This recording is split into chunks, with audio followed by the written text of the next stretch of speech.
Just different. Yeah.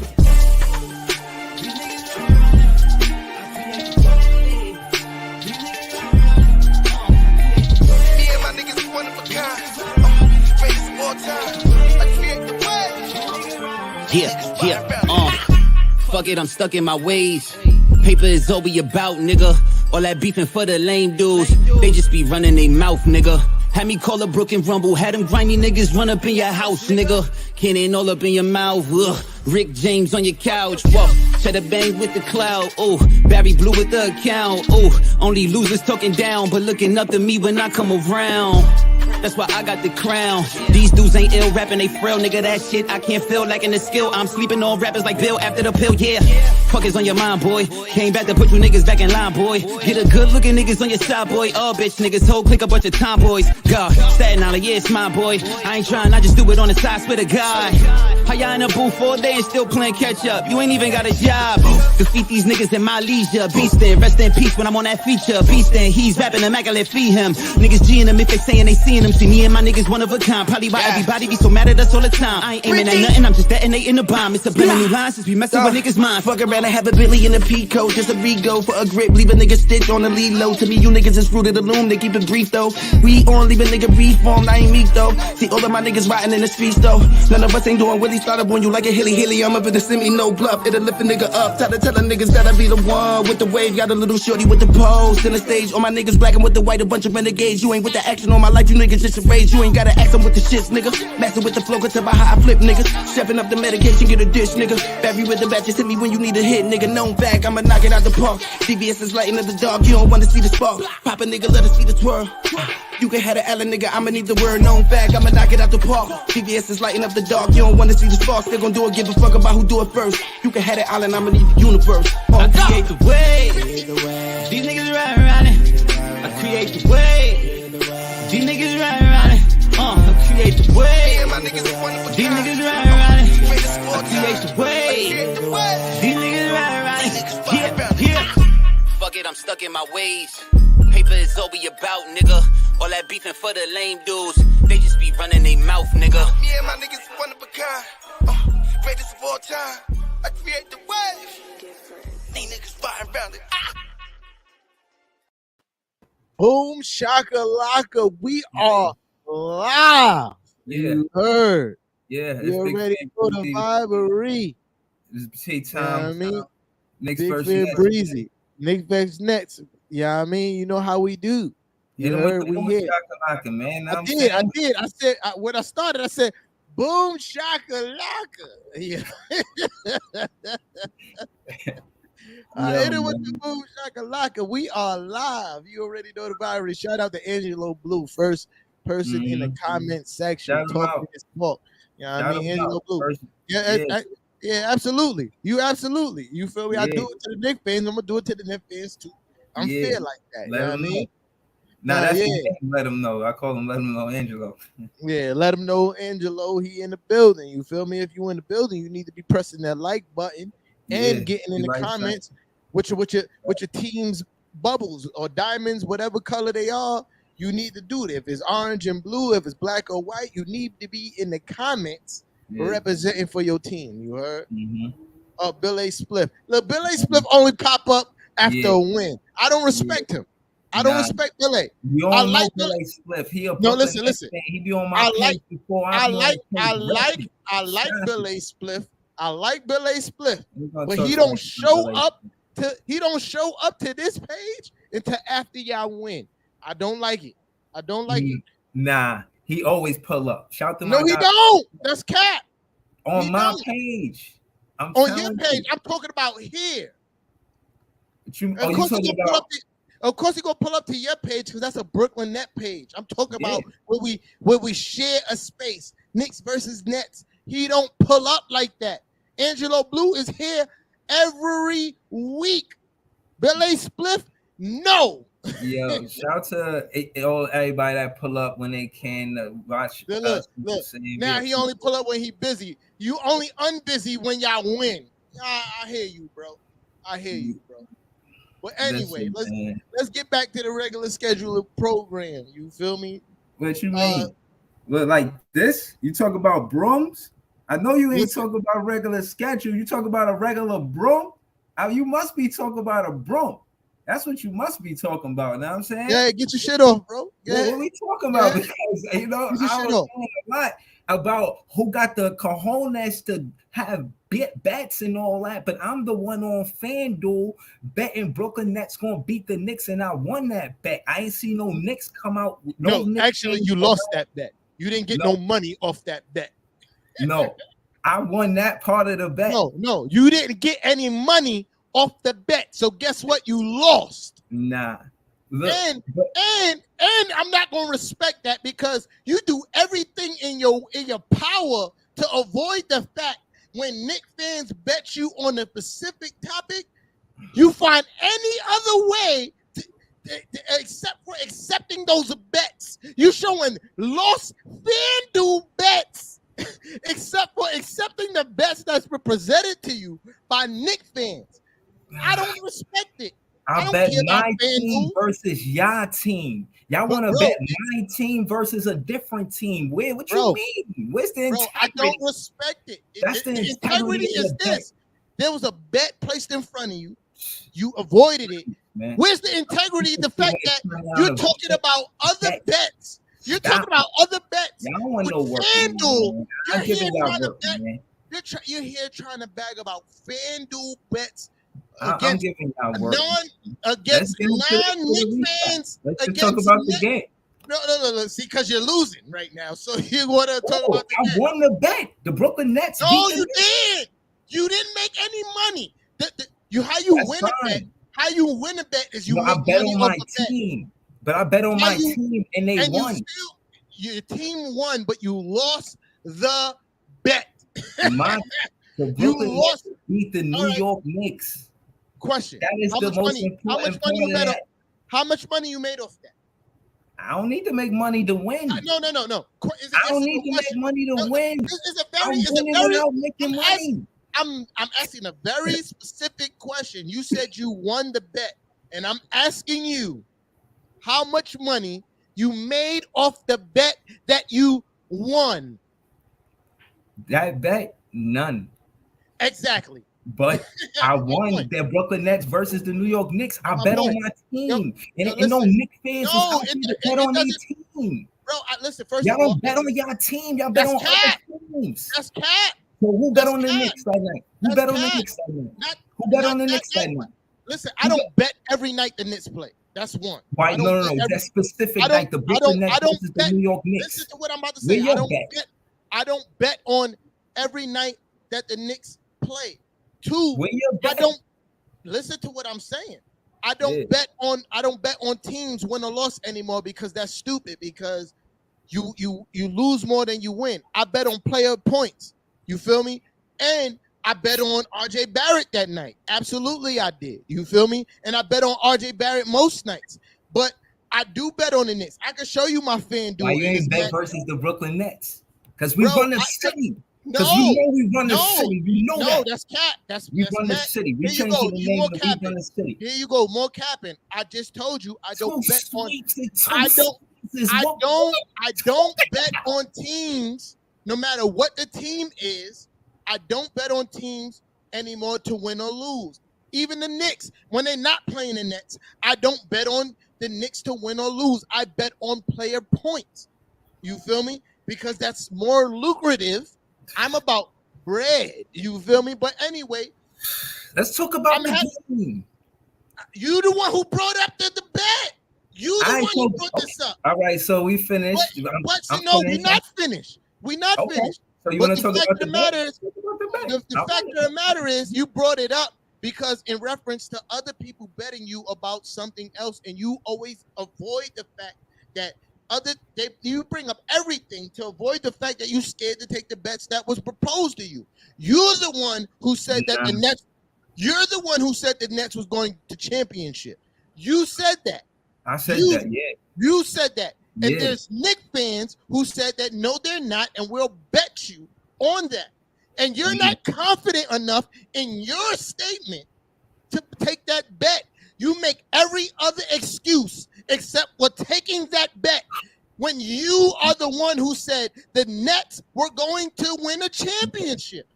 Nobody forced that ideology on you. You said it.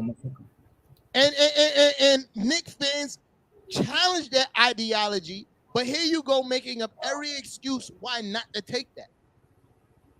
Like I said, when it come down to Knicks fans, the audacity to think that they can challenge me to a bet when every bet I've won, I've been flawless for one. These guys come to me from a perspective of losing because they've had lost bets before they ran into Big Fan Breezy. Since they've met me, I have not lost one bet.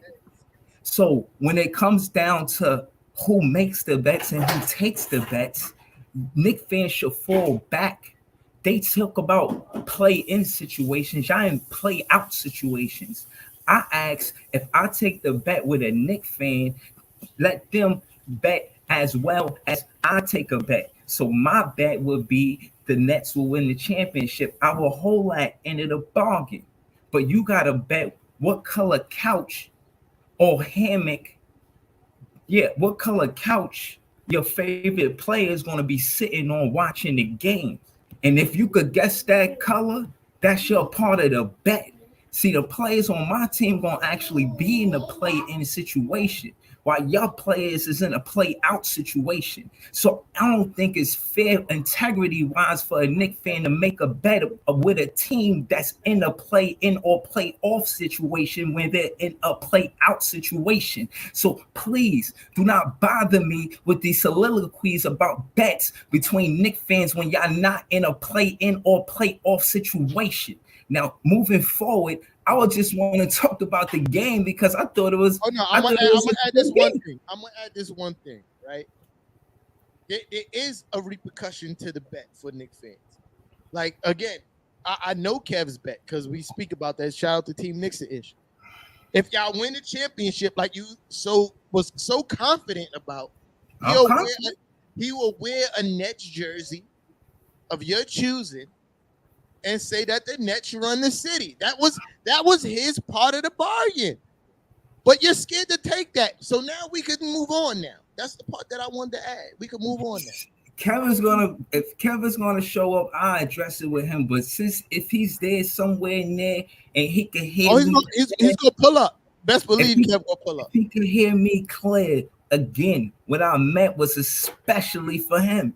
No Knicks fan could have the audacity to challenge me to a bet when the last bet that I had with a Knicks fan, I won. I am the one. It doesn't matter. It wasn't Kev. It wasn't Kev. It wasn't Kev. It doesn't matter. When it comes down to finish that statement because it's such cap and BS. It doesn't matter. It wasn't with Kev. It wasn't with Kev, bro. Like now, if you had a bet, if I challenge you to another bet, me personally, no, because it's just the same way that you say you don't agree with all Knicks fans or Net fans. It's the same way I might not agree with all Net fan bets. I do most of the time, but I don't agree with him all of the time. You feel me? So you can't say because just like you like to be up, I don't agree with all Net fans. I might not agree with all Kev's bets. That's BS. That's an excuse. You feel me? You ain't never win a bet with Kev. If I was to challenge you to another bet, that would make sense with me. I won the last one, so I make the bets. So this is not the case. This is not the case. You didn't make a bet with Kev. You didn't win a bet with Kev. This is a different scenario. You say Kev is your friend. Right? He is, but so what? That don't mean I agree with him. You're my friend too. But you're my friend too, but you root for a whole nother team. It doesn't make sense. Listen, but think about doing the right thing like Spike Lee. Like if he's your friend, right? If he's your friend, why lose to me in the bet and then put that on him? Like you just want him to lose the Big Fan Breezy? What kind of friend are you? I don't. One, I don't think he's going to lose. Two, I just wanted you to get rid of all your excuses because this is another excuse. All you making is excuses. But you said you want to get to the game. Go ahead. All right, so I mean, let's start. Like I said, if you watch the pre-cap, if you was watching Big Fan Breezy with the Brooklyn Nets vlog, I stopped watching once I wasn't allowed to speak on your show. I don't watch anymore, honestly. And I meant to get into that because I seen Marlon on your show too, and I said, "What's this Nets fan doing, hanging with these Knicks fans?" Because he's respectful and he respects my knowledge. You feel me? And two, he's realistic about your situation. You feel me? Like, again, like I said, me and him, we gotta go out back and we're gonna have a debate because me and him will have these conversations, and then he act like he ain't impressed. And again, like I said, I'm impressed. He don't want to be impressed. Oh yeah, that's what we supposed to do. Yeah, that's what we supposed to do. But at the end of the day, I enjoy it while it's happening. When you watch basketball with KD and Kyrie, you are watching artists paint on the floor. Like this is what they're doing. Like, and it's beautiful to see. So my thing is, when we are doing the right thing and we clicking on all cylinders and it's going well, I like to see it done the way it's being done. And I get into all of that with the pre-cap. Case in point, when I did the pre-cap and I broke down what the Knicks going to do, I said they're going to give everything in that first half, and that's what they did. In the second half, we held y'all at 31 points in 2 quarters. So what you talking about? We had y'all for 15 points in the third quarter and 16 points in the fourth quarter. So like I said, in the pre-cap, if you was watching the pre-cap, shout out to all my Nets fans that be in the building. That's exactly what happened, and y'all ran out of gas. You could call it this or that. You could talk about Jericho Sims, and yeah, it's impressive. But at the end of the day, we left with a win, and we left with a win every time we went to the Garden, and every time y'all came to the Barclays. That's 4 in a row. How could you dare talk spicy? I don't expect nothing but homage from you and Kev this whole entire podcast. If it's anything otherwise, I advise y'all tread lightly, or I'm going to rotisserie both of you guys because I'm being nice. I'm being nice. Don't stop me, Zari. Don't stop me. I'm being nice. I'm gonna stop because my daughter want me to stop. So go ahead. Go say what I heard wifey in the background. Shout out to wifey. You know what I mean? Word, shout out to your daughter too. Word. For life, you know what I'm saying? So listen, I ain't got no, you know, I ain't never gonna have that spicy to say to wifey. Never gonna happen, bro. Never gonna happen. She can say whatever she want. She good. You feel me? We good. But look. I'm gonna tell you this. Yeah, I mean, your pre-cap was nothing special. You feel me? Neither. It was more about the efficiencies in the team than it was about what the Nets actually did good. You feel me? And I'm gonna tell you why. Because we've been down this road with the Knicks before. You feel me? You're not the first team we lost a large lead to. You feel me? We lost quite a few. We lost quite a few. Bro, we lost quite. We went through a series of like 15 games where we lost 15 plus leads. It has nothing to do with the Nets. It has everything to do with how deficient the New York Knicks was this season. You feel me? Like, yes, y'all back to back. Yeah, it doesn't matter, bro.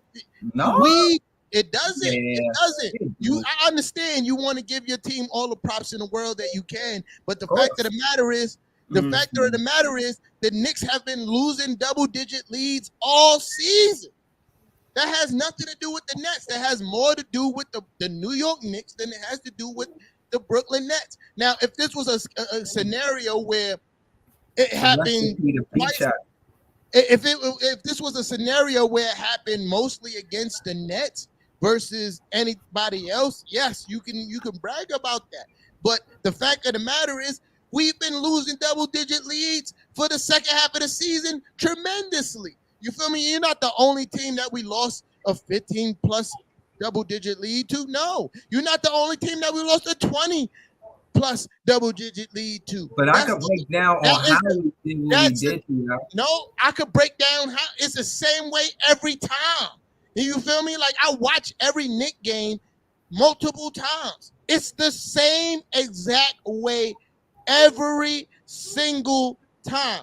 And I already broke down how it happened. The most part of how it happened, it was the fact that we thought that we could run post up from Alec Burke to Kyrie Irving every play. That was stupid. I was on Spaces, and if you watch you got Marlon, your Marlon, you got Marlon on the on my recap. You feel me? I did. I was watching it. when you was doing the recap at the same time, Marlon was on mine, but pause. Yeah. But look. He was able to tell you. I said it in the middle of the third quarter. I was like, "Yo, we are not going to be able to run that post up with Alec Burks versus Kyrie Irving the rest of the game because Kyrie Irving might not be heralded as a top defender, but he's not trash as a defender, and he's going to start getting turnovers and offensive fouls, and that's exactly what happened." Yo, look, listen, I'm glad that's all y'all gonna have to hang your hat on is the fact that y'all swept the Knicks this season. Nah, that's not it. And then you know why? Absolutely. Listen, I'm gonna explain why. Because again, I would agree with that if we lost the game. You know what I mean? We could say, "Oh, we beat y'all 3-1," and that would be what it would be. Because at the end of the day, you could say, "Oh yeah, y'all beat us once." It didn't. No, it wasn't about bragging rights. To be honest, that was about a must-win for us. We needed that for motivation. You know, we going into the play-in situation with a young team with Bruce Brown and Nick Clax, pretty much the strongest. Your team is not young. No. I'm talking about far as the core that's helping the team win games right now. And again, far as young is concerned, we just cut James Johnson and added Kessler Edwards. So he's a rookie. You feel what I'm saying? So this team is still not young. Most of the people who get minutes on your team are not young. Bro, listen what I'm saying. The effective role players besides Kyrie and KD with Brown and also Kessler Edwards, they are young players. These players are essential for us winning. But again, you called it a young team, and I'm saying no. I'm gonna name all the people who get minutes on your team, like substantial minutes, and that are not young. KD, Kyrie, Drummond, Curry, Dragic, Right. Patty Mills. You feel me? That is 6 out of. Usually, y'all run a 10-man rotation. That's 6 out of 10. Your team is not young. Those guys are damn. I'm saying the young pieces that we have. I'm not saying the entire team is young. And I'm saying your words were you're running a young team. Listen, that was your word. The young pieces. Bro, the young pieces that we have on this team are essential to us winning. Is Nick Clax 1, Bruce Brown 2, Kessler Edwards 3, Cam Thomas 4. That's 4 young players on the Brooklyn out of Nets. 10. Right, but case in point is they still essential out of that 10. And we're going to need them so much so that we cut James. Bro, so much so that we cut James Johnson, which is a veteran, for Kessler Edwards to have a contract. That's the significance of me saying what I'm saying, is that it was smart for us to add a young player going into the playoffs. And hopefully we utilize Sharp since we cut Johnson, because that's a double whammy right there. And I'm shouting Mr. Whammy, you know what I'm saying? But yo, man, and shout to the Knicks for losing that game by 12, and you guys missed 15 free throws. Mr. Whammy wasn't even there, but his spirit was there, man. If y'all hit all y'all free throws, y'all win that game, but y'all did. First of all, this is my point of saying that it had more to do with the Knicks than it had to do with the Nets, because that's been a problem for us all season. You feel me? And then I'm going to address the part where you talk about James Johnson. That hurts your perimeter defense. A guy that hurts a guy that could defend the perimeter and the post at the same time. Yo, you know what's mad hilarious about you? Kessler Edwards is a better defender on the perimeter than James Johnson. That's a fact. That's a fact. Any Nets fan, we unanimous. All the Nets fans want Kessler Edwards over James Johnson. That's a fact. If you like something, hit that like button. All the Nets fans in the building put Kessler James Johnson. I'm telling you, it's like 100 on Kess side. Like, I ain't confused about that. We know what we're doing going into the play. I watched Kessler Edwards play defense. To the couch. The play couch. Congratulations. You're going to the play-in. It's better than the play out. Yo, listen, I don't think I'm going to make it out the play-in. It's better than nowhere. Yo, and the sad part is the fact that you as a Net fan is so hype about the play-in is hilarious to me. It's hilarious. No, I'm saying I'm talking it's to hilarious. This show's called Who Run the City. No, it's hilarious. It doesn't matter. It doesn't matter. It doesn't matter. I like being hopeful, man. If I was in your position with the quote unquote amount of talent that was on my team, and we were in the play-in, I would not be happy. It would be nothing for me to brag about. But you're not the next thing to feel how I feel. But I'm telling you, if I was, I would be happy. Know how I feel to be a next fan. Don't imagine that. Now, no, actually, I do know how to have high expectations and not meet those. That's the story. That's the story of being a Knicks fan. Having high expectations. It's two different stories from fan to fan. No, it's not two different stories. It's the same story as always. High expectations and you not meeting those expectations. The sad part of the matter is what you don't want to realize, if they didn't change the rules 2 years ago, you'll be on the outside looking in when it comes to playoffs with KD and Kyrie on your team. That's what the truth is. You are blessed. Absolutely. You're in ninth place. What you talk about? Do I think so? The number one AFCs went to the playoffs outside of 2 years ago. You're being blessed by the new rule change for y'all to even be considered for the play-in. What are you Are you not listening? Am I talking? Am I talking? If we the 7th seed, how does that benefit us if we the 7th seed? We be the 7th seed. Listen. I'm gonna talk a little bit slower. I need you to. I am speaking 100% clearly. I'm gonna talk a little bit slower for y'all. We still in it. If that was to do, no room. Are y'all in 8th place? I gotta see that. I don't believe it. Okay, well, because I'm asking, like, you speaking like we're in 9th or 10th place. Like, I'm trying to figure out. I'm about to ask. I'm about to check.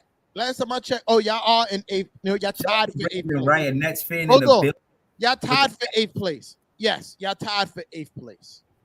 Y'all tied for 8th place. So if the Hawks play tonight, the Hawks play the Heat.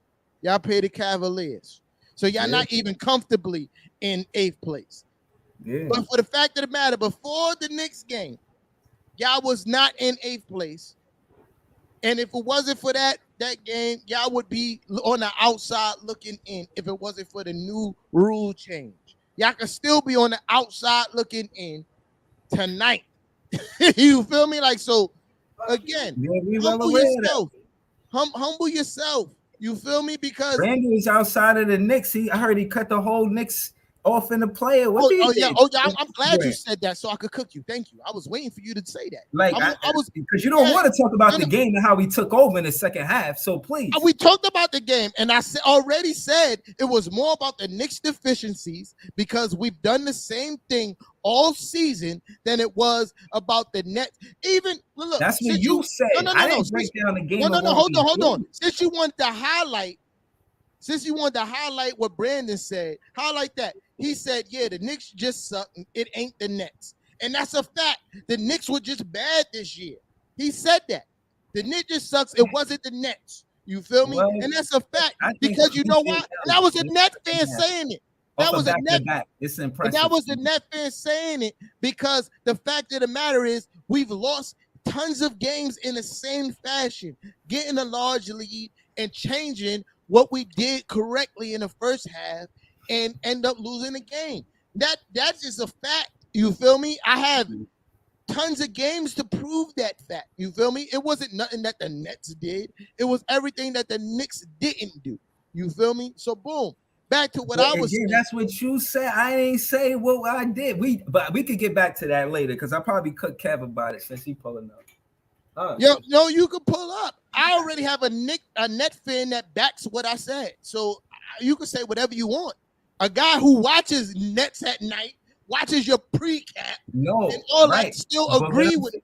Right. I'm saying it's not to disagree with you. That's what you saying y'all did wrong. And I just want to say what we did right. Shout to Kyrie Irving being a smarter player than Burks because Burks was hot scoring on Kyrie Irving. And when it turned up is when we got that steal, and that's because Burks tried to back him down from the 3-point line. Kyrie seen it coming, got the steal, gave the pass to KD. KD dunked it. After that, we took the tempo, won the game. I already said that. No, but case in point is when it come down to calls, y'all even had more foul calls than us too, far as free throws, and y'all make it seem like I'm wrong for saying stuff about the ref. You know what I'm saying? If you want to talk about let me refs, finish. There was a lot of calls. I just want to make that one comment about the refs. There was a lot of calls going down the fourth, and you know I don't ever make excuses about the refs, where hands were being reached in. They weren't even playing defense with their feet. They were just reaching in, and there were no fouls called. But we go ahead, keep going. In a nutshell, listen, man, to make it short and sweet, Kessler Edwards make us a better team, and y'all seen that. When we talking top rookies, again, Cam might be one of my favorites, but arguably Kessler Edwards had a better rookie season than Cam Thomas. And I'm glad he's going into the play-in situation. I'm very confident that we could beat the Knicks, the Cavs, and any other team that we're going to have to face in the play-in, play-off final situation. You feel what I'm saying? You know, shout to Sean Marks. I thought that was a dope move. And it was a bold move going with the rookie, because with Nash, he always mixed things up and he always relied on the veterans throughout the season, even when we thought it was against him. Patty Mills came alive in the Knick game. He was cold all for like since the All-Star game. The first game he came alive was the Knick game, and I enjoyed that. You know what I'm saying? I enjoyed seeing Patty Mills do his thing that night. And yeah, you know, we're going to need more of that going forward, especially tonight. And, you know, for the most part, our rookie Kessler Edwards is better than Quentin Grimes, and Cam Thomas is better than Quentin Grimes, and Jericho Sims. Quentin Grimes didn't even play that night. So, yeah, okay. But I'm just saying, it's the end of the season. I'm looking at it like that. And I'm saying, and Jericho Sims. Kessler Edwards is nowhere near as good as Quentin Grimes. Chill out, bro. Nah, Kessler Edwards, I got him up there with Quentin Grimes. We could, yeah. Bro, debate. Listen. Kessler's that guy. Listen, bro. Kessler barely got PT this year. Like, what are you talking? talking? He probably got more starts than. No, he don't. No, he don't. He don't got more starts than Quentin Grimes. Man. Chill out. Kessler, sit down and chill out. No, he's not. He's not. Quentin Grimes, man. No, you're capping. Cam Thomas. Him and Cam Thomas, man. You go. Man. You just talking just for the sake of be talking. Yeah, I'm wrapping it up. We started the season with saying that it was Cam Thomas versus the best rookie in NYC. And you said no then. So I'm wrapping up that debate now. I'm saying you're not wrapping up anything. You're capping it up. So you trying to tell me that Quentin Grimes had a better? I doubt that. Stat for stat. Absolutely. On the team, Cam Thomas is better. Not only stat for stat. Yo, you know what's hilarious about you, right? And Kessler. Yeah. You know what's hilarious about you? You have times where you go, oh, it ain't just about the stats, but then you have times like this where you be like stat for stat. Get out of here, bro. That defender you say Cam Thomas, not Kessler Edwards is. But Kessler Edwards ain't get half of the PT Cam Thomas got. What are you talking about? I don't know, man. Look, Kessler Edwards value definitely higher than Grimes. And that's fans. And that's cap. And that's cap. And that's cap. But you didn't want to highlight that when you didn't want to agree with him when he said the other thing that I highlight. Get out of here. I don't agree with everything in that fan said. Get out of here, Big Fan Breezy. Get out of here. Get out of here, bro. This is what I'm saying. You Captain Capital, bro. Bro, listen. You already know. I got. Listen. I follow Brandon outside of the Knick versus Nets stuff, and I just say by watching him on Facebook and seeing how he is outside of sports, he seemed like a very high quality dude. So shout out to him. You feel me? But yeah. No. So now that you got to talk about the game out your system, I want to address what you were saying about Julius Randle. Can you reiterate that before I cook you? No. It say at Motake. It's a Twitter tweet. It say Julius Randle has unfollowed every Knicks player on Instagram and has deleted all his Knicks pictures except for the one with RJ Barrett for Slam Magazine. Coincidence? I think not. And this is a Knicks fan doing this. So you know. So look again. Again, no, it is you trolling because as you call yourself an analyst or a fanalist, you supposed to be doing your own due diligence. You feel me? Like, I don't ever come to you about a rumor I heard from a Net fan. I do my due diligence. You feel me? And only talk about things that I feel is accurate. You feel me? Now, let me break this down to you, because the same shit had happened before the trade deadline with him quote unquote unfollowing the Knicks on Instagram, and then guess what you found out? Julius Randle said that was cap. You feel me? He said that was cap. Then after, I forgot what game we won, and he supposedly threw the ball after the win. They said, oh, he requested a trade after that game. Guess what we found out from Julius Randle again? That was cap. And here you go. Yet again, another time, not doing your research before you come on this show and spewing just other nonsense. No, yo, man. You're spewing other nonsense and not doing your research and meme vlogging, not doing your research. And we already have footage of Julius Randle saying, if it doesn't come from my mouth, pause, it's cap. It's cap. Here you go falling for clickbait. Worry about your own team. There's more players that's not a part of your team. That's the bro show. No. There's more players not a part of your team anymore. That since you've been saying that Julius Randle didn't want to be a part of the Knicks, there's more players. We could do about 4 or 5 times more players that's not a part of the Nets anymore. Since you've been saying that Julius Randle wanted out of the Knicks. You need to be worried about your situation with your players more than you worried about Julius Randle's situation with the Knicks. We wasn't worried. Obviously, you worried. You worried because you hear reporting about it. I didn't even report about it. No, you came to Who Run the City. If y'all was going to prove with him or without him, because y'all look bad. You came to Who Run the City. Yo, you came to. You talk about who look bad. You got KD and Kyrie on your team, and y'all fighting for playing spots. You talk about somebody who look bad. Y'all look horrible. Y'all went from 4 to 5. We went from 8 numerical. That's 7 places. Y'all went 8 places. Y'all was projected to be a championship team, but y'all fighting for a playing spot. From 4 to 12. Horrible. There's a difference from what happened, Sway? I'm about to tell you what happened. Y'all was projected to win a quote-unquote champion or go to the finals. All possible. It's highly unlikely. What you talking about? Or says a Knicks fan who's pessimistic about winning because y'all lost 8 out of 9 seasons. Yo, listen. Y'all it was never projected. We got a different story. It's been a different story. It's been a different story. It was never projected to go to the finals. And I've told you that all year long before the season. Y'all was projected to go to the finals, and y'all fighting for a playing spot. Horrible. At least I can admit that my season is horrible. You can't do that. Your season is Basuda. That's cat.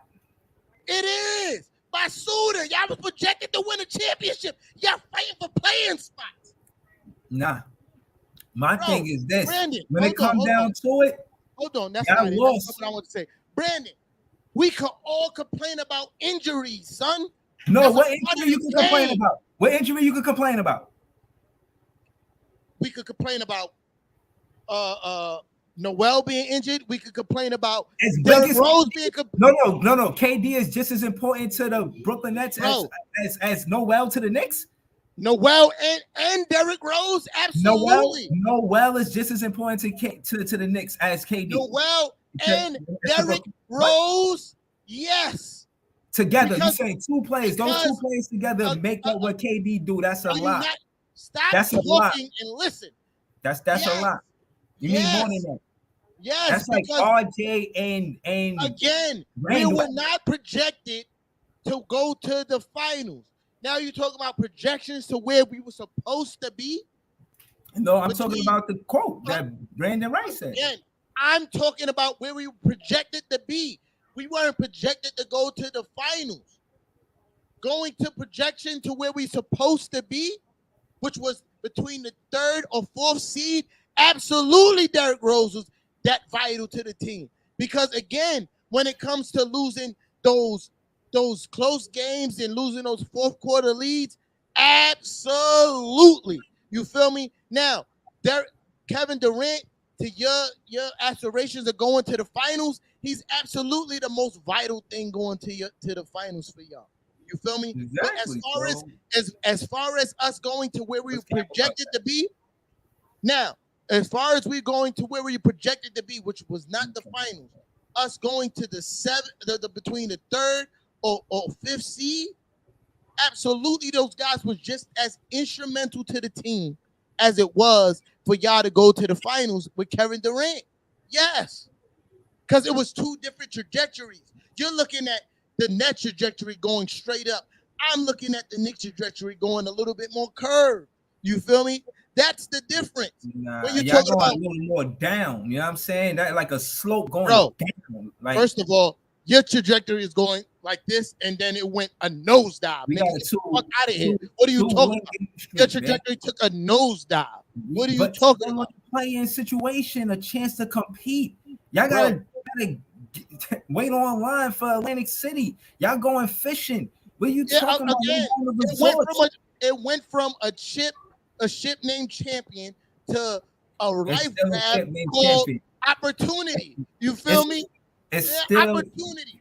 We still the same. We picked up the side of the ship because the ship got damaged, but we still on the ship. Whoever told you we ain't on this ship, that's wrong. You're not. You know why you're not? Because y'all beat the Knicks. Whatever credit y'all get, that's a 2-game win streak. No. Y'all beat the Knicks. All credit due to y'all because y'all beat the Knicks, right? But at the fact of the matter is when y'all acting like you been knew y'all was sorry, like beating y'all don't matter. I knew we were sorry for a long time now. How many weeks we been on here? How many weeks we been on here? And I told you our play-in aspirations was done. It's about 2 or 3 weeks that I said, we were mathematically in, but realistically we are out. It's because of what I said. No, it's not because of what you said. It's because of what I know from a basketball standpoint. Chill out. I didn't say y'all should have played Deuce when Rose got hurt. I've been saying that before you. What are you saying? All right, man. Whatever. What are you saying? All I know is we go win because we got our trade. Y'all ain't make no moves at the trade deadline. Y'all ain't do shit but get damn wish. First of all, y'all been worse since y'all traded. Nah, we've been playing better since we did trade. Bro, throw my microphone. No, y'all haven't. I'm about to throw my microphone. You really on here just saying anything today. You feel me? You really on here just saying anything. You feel me? Steph Curry and Drummond make us a better team. Steph Curry is the playing like impact is better than Harden impact on a team, man. Bro, listen. There's been games that Steph Curry played that KD and Kyrie both scored over 30 points. One of them scoring over 40, and y'all still lose those games with Steph Curry playing. What the fuck are you talking about, bro? They make us a better team. Drummond grab boards and play defense. Like you seen what he was doing. Y'all needed Jericho Sims to deal with him because Mitchell Robinson, no Will, and Taj Gibson ain't nothing for your boy Drum. First of all, they have Jericho Sims. It would have been injured. They were injured. What are you talking about? They are nothing. Okay. Jericho Sims was giving Drummond's work as a rookie. He gave him 10 and 13. It's not enough, though. He gave him 10 and 13. I never have enough. You act like Drummond was the reason why y'all won the game, and it wasn't. You're using Drummond as a barometer of what won the game. It wasn't Drummond. He didn't even play in the second half. What are you talking about? You know why he didn't play in the second half? Because Jericho Sims was giving him fucking work. What are you, bro? But he's not a scoring threat. He could do all night. I couldn't score a bucket. That's not what you were saying. You're just saying that, bro. He didn't play in the second half because Jericho Sims was giving him work. Drum played defense too. No, Drum didn't play in the second half because Jericho Sims was giving him fucking work. Bro, not enough. It really wasn't enough, man. It's not enough, bro. Bro, listen, what I'm saying to you is this. What I've been saying to you is this. The reason why we lost had more to do with the Knicks' deficiency than we better than y'all, man. You want to talk about the other games? Bro, I don't care. You want to change the topic. What I'm saying, again, to wrap up my statement, and after I wrap up my statement, you can talk about whatever the fuck you want to talk about. What I'm saying is this.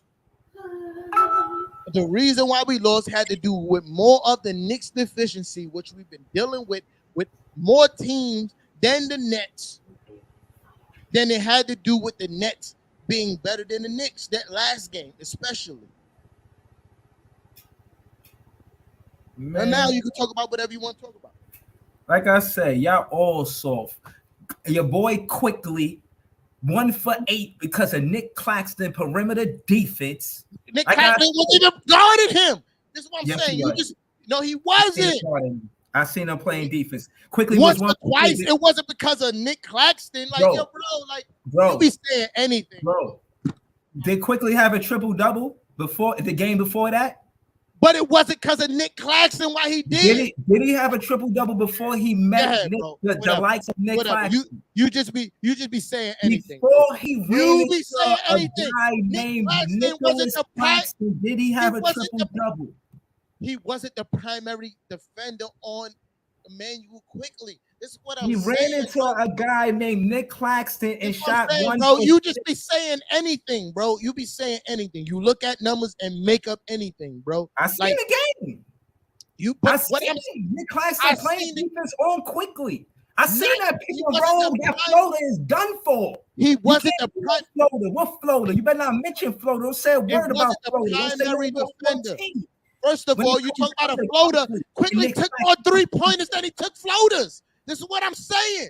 He had no floater. What floater? He took more 3-pointers than he took floaters. This is what I'm saying. Because he know better. Because he know better. Because he know better. Making up shit on the fly. He know better to go to that paint when Nick Claxton there. That part of his arsenal is over with. Bro, you see Nick Claxton, he backed down like he's supposed to. Cat. There you go. 26 minutes, he ain't had no floaters. Scary. There you go making up stuff again. 1 for 8. You making, and most of them was 3-pointers. He's scared to go to the paint. He took more shots than 3-pointers because they was open and he was missing. Hold on, somebody calling. Scary. Hold on. Yo, who in the city? Who this? Yo. Oh, here we go with the bullshit. Yo. Damn. What's good? Say what you got to say before you wasted my time, man. We got somebody else that's trying to get up here. Yo, I just want to let the audience know. Could be my dollar today. We had a dollar bet on the Knicks Clayton third. So he sent me my bucks again. I wish I could screenshot it and put it on the screen. I got some money from Fluky too. So I'm saying all that to say this. Listen, we fight for a playing spot. You know what I'm saying? Two times like to emphasize, we got KD and Kyrie. Now before KD got hurt, we was the number 1 seed, and KD was in MVP pool. You know what I'm saying? Well, okay, he went down. We had a part-time Kyrie. How many games they played together this year? They played like 16 games together this year. So if we would have had them both playing all year and we was in the spot, I would say it's a horrible year. So we had injury and some vaccine situations, so we're in a bad spot. But we want to say that if he had Derrick Rose and Noah is how you say it, they'll be in a better spot. You know what I'm saying? Absolutely. Two cats. You know, like Derrick Rose. They're like cats. They're on the bench. They come off the bench. We played with a part-time Kyrie. We lost KD, and we had a damn imposter on our team in James Harden because he didn't want to be there. And even before that, KD got hurt with the imposter. We was the number one team. You know what I'm saying? So we lost KD, and we had Kyrie part-time. You know what I'm saying? And we are fighting, but we still fighting. You know what I'm saying? They were predicted to be, two-time predicted they were going to have a better season this year than they had last year. And these brothers is already fit. Like all these last games been ceremonial. You know what I'm saying? They ceremonial games. All right, you done? I'm good, man. All right. I appreciate you for calling. Peace, y'all. All right. So now let me cook him. Oh yeah, it's about to go down. It's about to go down. The cooking is about to go down. I hope he's watching right now, so I cook him. You feel me?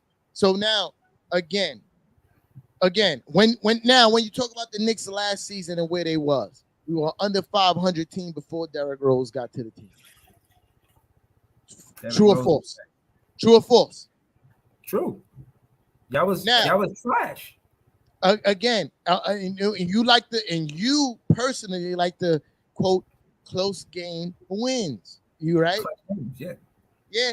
And guess who won a lot of those clutch games for the Knicks? It wasn't the Julius Randle. Who was it? Bro, I know it was Derrick Rose. All right. You came to me so for now, win. no, I'm talking to Uncle Sad, but I want you to, solidify what I'm saying right now by answering what I'm saying. A lot of those clutch games was because who? D Rose, right?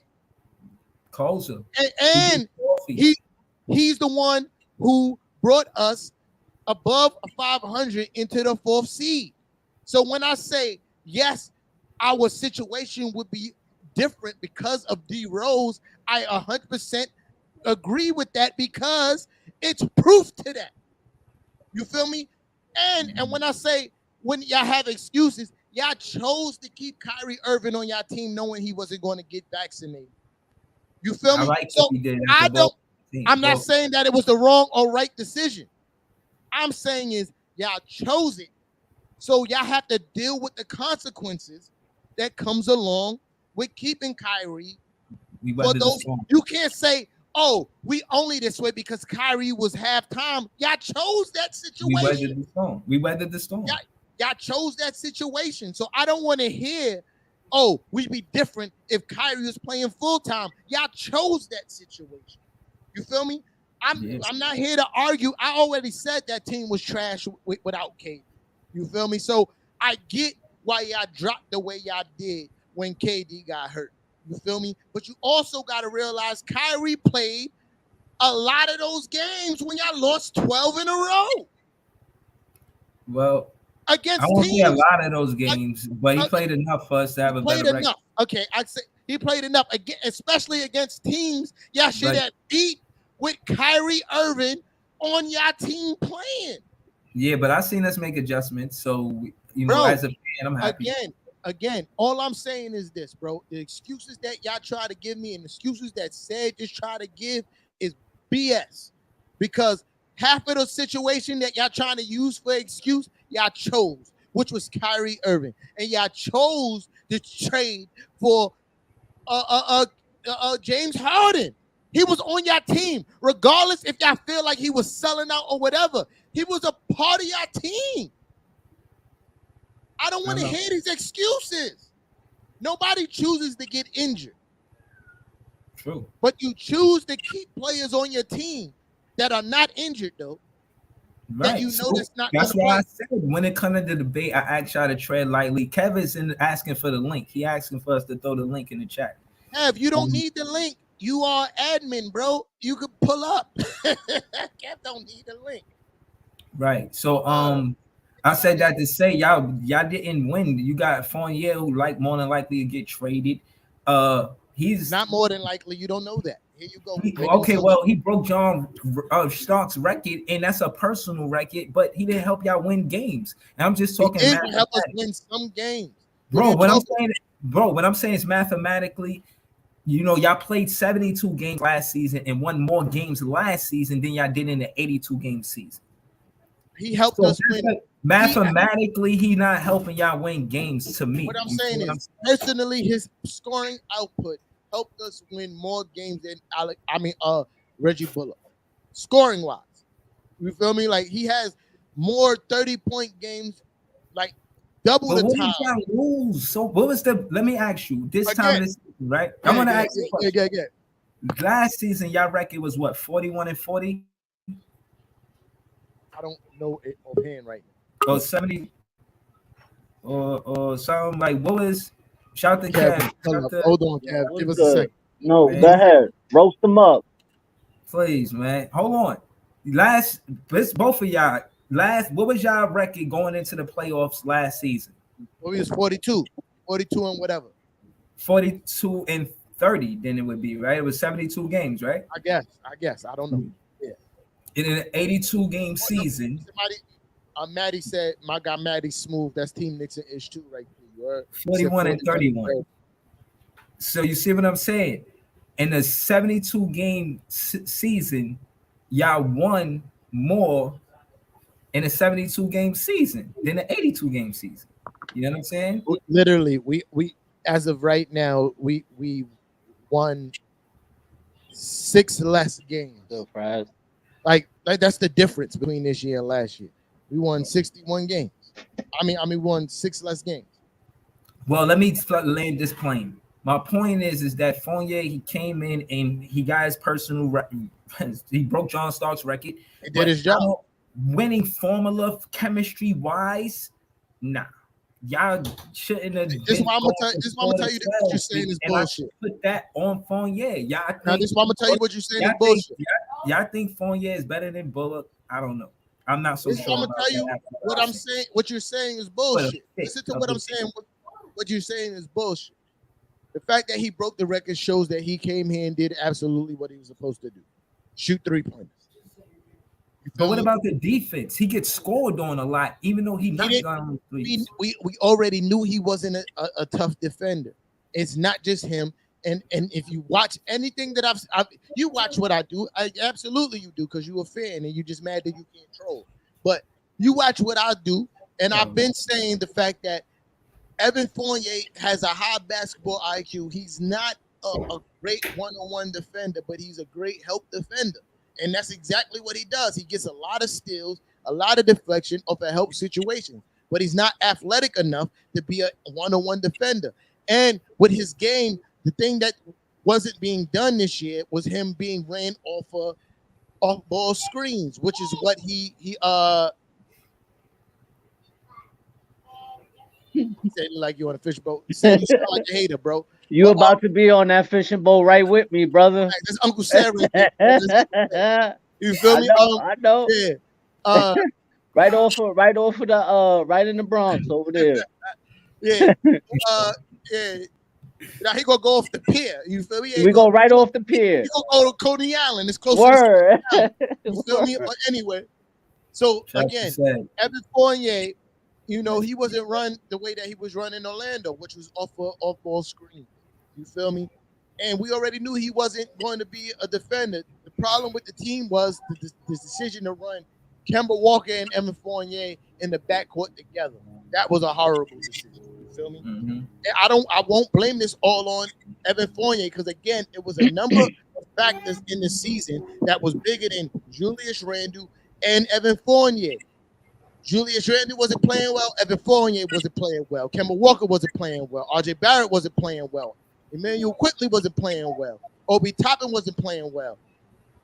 Can you hang a banner for that room? Can you hang a banner? Can you hang a banner for that room? Continue. That was for the Nets fans. Now, can you hang answer that question? Can you hang a banner in the rust bucket for 2 years? You don't got no accolades.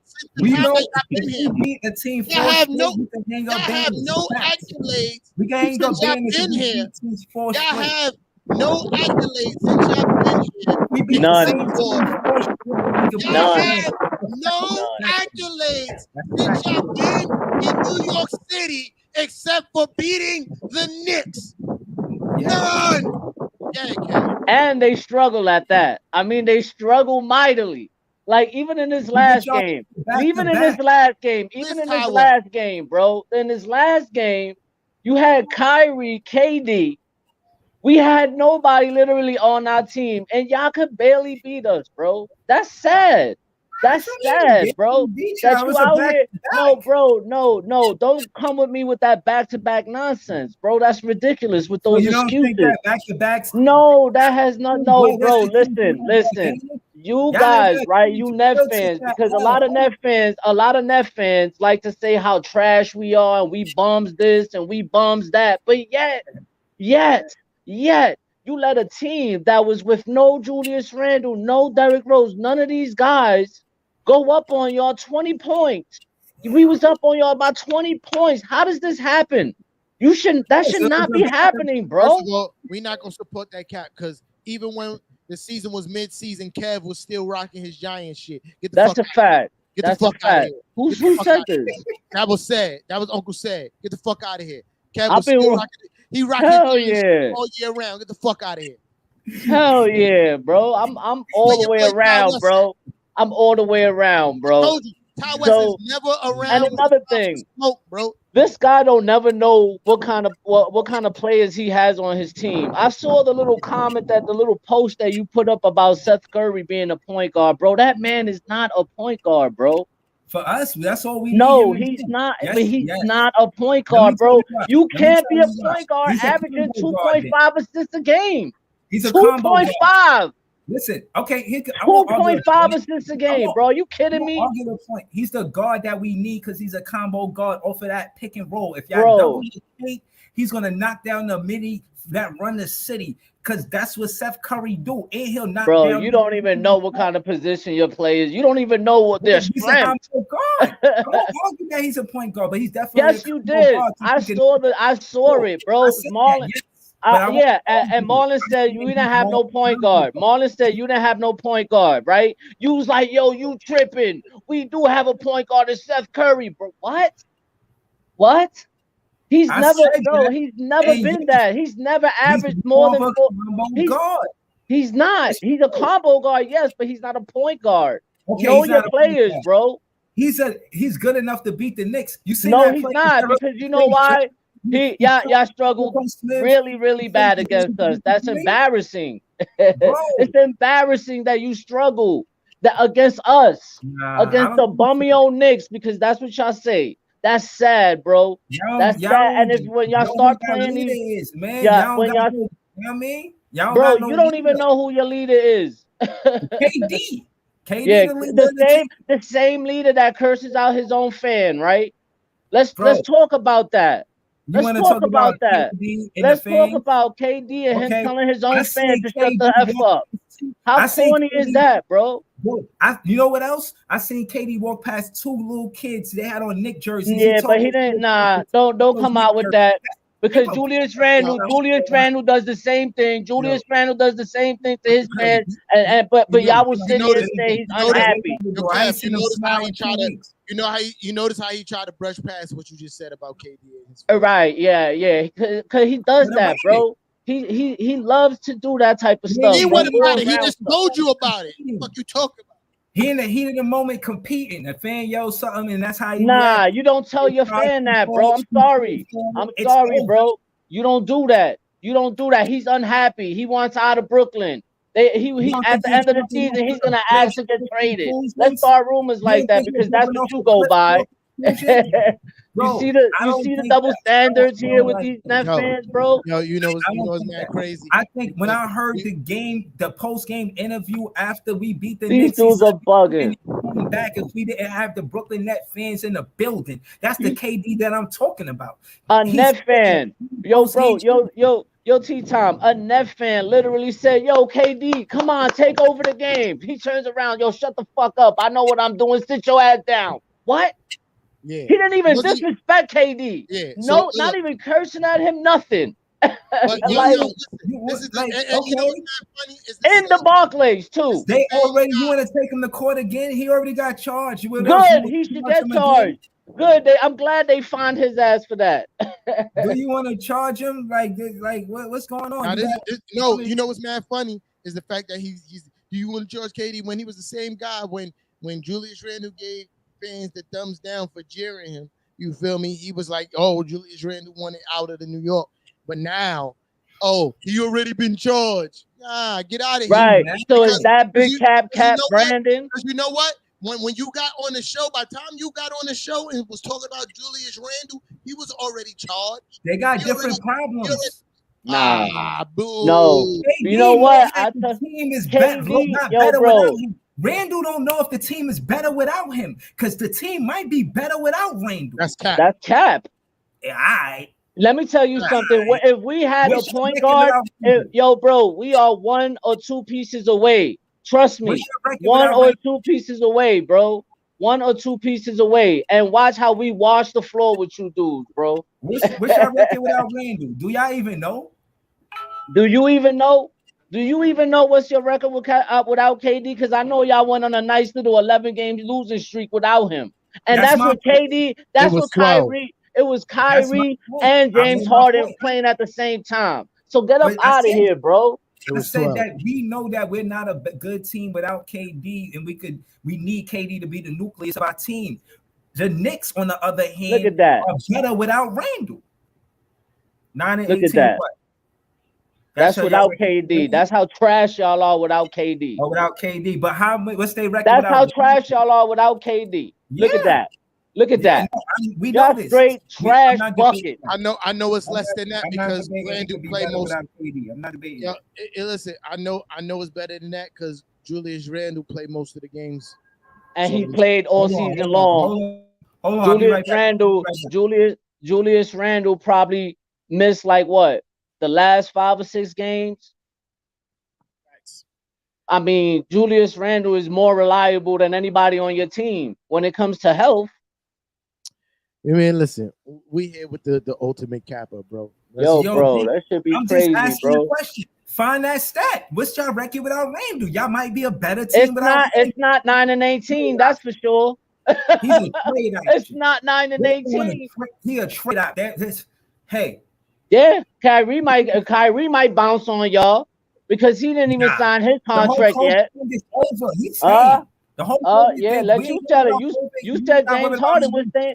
You said James Harden was staying too, and look what that happened. Between Kyrie and KD, they came the same. Nah, they ain't no difference. Harden had There's no difference. Harden intentions for Brooklyn ain't the same as it was for with his. No, that sound like an excuse. Y'all traded for him though. He was on your team. The intent to stay in Brooklyn is different from theirs or his. You know what I mean? The 7-11 intent and what they here to do, the business they here to conduct, is different from why James asked to be here. So forget James Harden and James Johnson. We got Kessler Edwards, and we ready for the playoffs. Kessler Edwards was getting done in by R.J. Barrett. What are you talking about? Get out of here. You do this. That dude, he's a decent player, but you're not gonna sit here and tell me that he's better than Quentin Grimes. So to answer your question, bro. Who, Kessler Edwards? Hell no, he ain't better. Hell no. Hell no. Hold on. Let me answer this question. He had a better rookie season. Ask the question. What was our record without Julius Randle this season? It's 3-5. Look at that. 9 and 18. Exactly. 9 and 18. 9 and 18. We under 500 without Julius Randle. What do you do? 2 games under 500, and you 9 games under 500 without KD. Stay with the Knicks. Yes, that shit is hilarious. Yes, I'm confident. That shit is hilarious. What is wrong with you? What don't you hear? All right, we gonna see. We gonna find this, and we gonna find out. Listen, bro. Stop meme vlogging, bro. Real talk. You tripping, Brandon? You tripping? Julius Randle already told you he don't want to go nowhere. He loved being a Knick. He want to stay a Knick. His family loved the city. What are you talking about? I'm talking about if you don't shake things up, y'all gonna continue to lose. Y'all went into the same, bro. If you don't shake nothing up, I'm gonna continue to lose. What the fuck are you talking about? And you have all-star players on your team, and you still can't win. You still struggle. Win a game. How you had the 2 top players in the league and you still struggle to win games? You talk about we went from 4 to 9, we went from 4 to 11, but you went from 1 to 9. We know what to do. Next one out of the fourth quarter, y'all got no business. Yo, there. bro, you went. Yo, that's crazy, bro. But y'all play 48 minutes. You struggle. You struggle with stars, bro. And y'all give sad. Y'all like put it. That is sad, bro. That you struggle with the best stars in the league on your team and you still can't win. I'm about to check his Yo, Cam. I'm about to go to his crib. I'm about to get in my car after this. I'm about to get in my car after this and drive to his crib and check his za for bath salts, because boy crazy. He's smoking K2, bro. That's I'm about to check his I'm smoking on a Nick fan. Nah, you smoking on some Reggie. That's what you smoking on, bro. You smoking on the super Reggie. I'm smoking on a Nick fan sweet pack. It's a sweet pack. It's nah. That looks like a black pack to me. So I got a sweet pack. That's what that shit is super Reggie to the third power pack, bro. Yo, you said, listen. He asked about records. That shit is trash. Be attentive to what's actually happening, bro. We attentive. We attentive, all right. In the fourth quarter, we scored 38 points. When the last time a Knick scored 48 points in the 38 points in the fourth quarter? When the last time y'all team did that? Bro, we did that a few times this year. You see, that's how I know you don't watch basketball. A few times, bro. A few times. You don't need half the time you don't even know where you get these stats from half the time, bro. Sometimes you just go off of memes and off of rumors that fans make. What are you talking about? Like, yo, this dude is crazy. Let's see if we did that. Let's see if we scored 38 points in the fourth quarter. Let's see if we did that. A few times we scored 40 points in one quarter. Yes. A few times this season. In the fourth quarter. That's the problem. You missing what I'm saying. Y'all don't play in the second half. In the first half, y'all play tough. In the second half, y'all give it up. Y'all sweet. So stop playing with me. Like y'all ain't. Dude just be making bullshit off, bro. No, he don't listen. He listen to respond. He don't listen. No, I know he doesn't. Quarter. He doesn't at all. The Knicks scored 38 points in the second half or the fourth quarter. When? Exactly. Go Google it. I go look at the stat of the last game we played. No. That's what we did. Look, again, what's your weak ass takes? Your takes are weak, bro. Chill out. You got some weak ass takes, bro. Chill out. I'm gonna tell you why it's a weak take, right? Yo, I'm gonna tell you why it's a weak take, right? Because guess what? You prepared for that take, right? You prepared for that. The last game we played. No. That's trash, bro. No. Listen to what I'm saying. Tell me another game where y'all scored 38 points. So because I want you to be say it. What other game? Remember the last time we scored?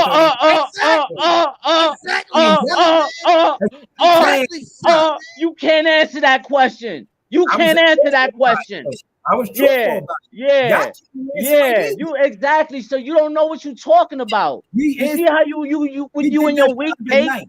We did that the other night. And you still struggled. That's how trash your team is. With KD and Kyrie, we didn't have nobody on our team and y'all struggled against us. Your team is trash. Your team is trash. Matter whether a team your team is trash, bro. You should never struggle against the Nets, the Knicks, when you have those guys on your team. Come on, man. Get out of here. It matters. Get out of here.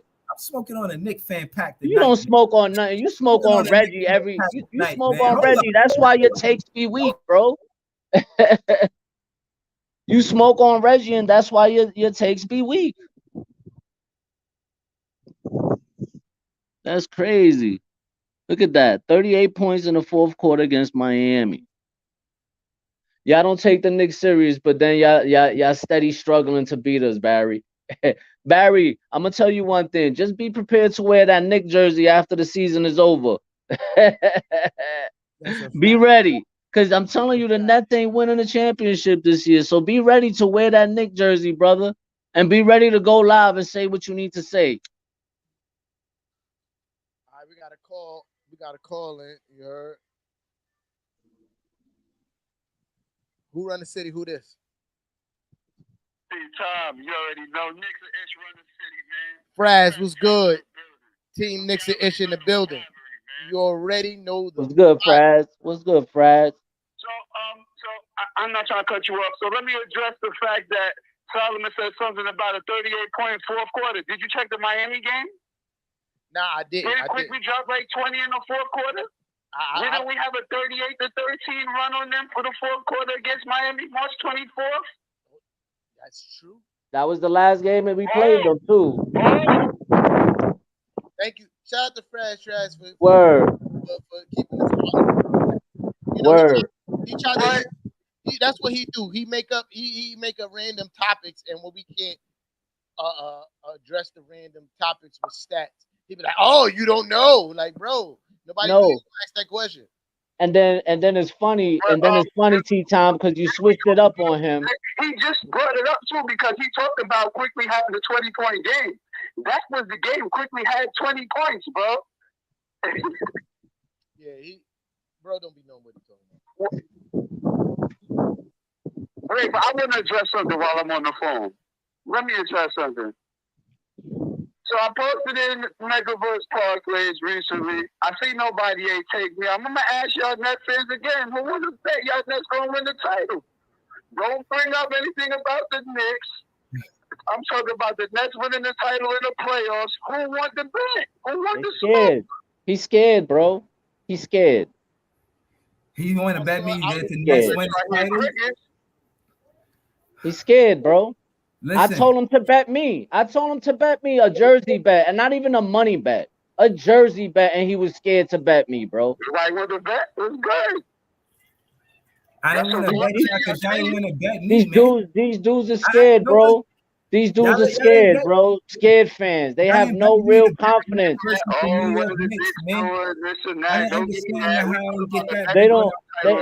have no real confidence in their team. That's why they scared to bet. Why I ain't bet me versus my team versus your team? I'm sorry, I gotta let you go off this line. That's what I asked. Yo, I just wanted to pull up and show my respects, man. Shout out to all three of y'all, man. I appreciate you, sure. Yo, appreciate you, Fraz. Love, bro. Yo, I'll see you later on the spaces, Brody. Oh, shit, word. I gotta start that. Right. It's already set up, Kev. All you gotta do, if I'm not done by this, just pull up and start it. You heard? That's right, Barry. Barry, you need to lead by example. Lead by example because Breezy, he talk all that nonsense that he's scared to take a bet, bro. Yo, listen.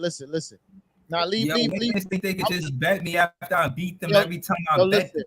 You don't beat everybody every time you bet them. You ain't never beat Kevin a bet. But anyway, Barry, the number is scrolling across the bottom of the screen, Brody. You are more than welcome to call up and ask me anything you want. You heard? More than welcome. He's a dope Net fan. He is a dope Net. He's a dope KD fan. Yo, he's a dope individual. I'm just gonna say that, period. He is a dope individual. I love playing the basketball with him. Yeah, I speak to Barry.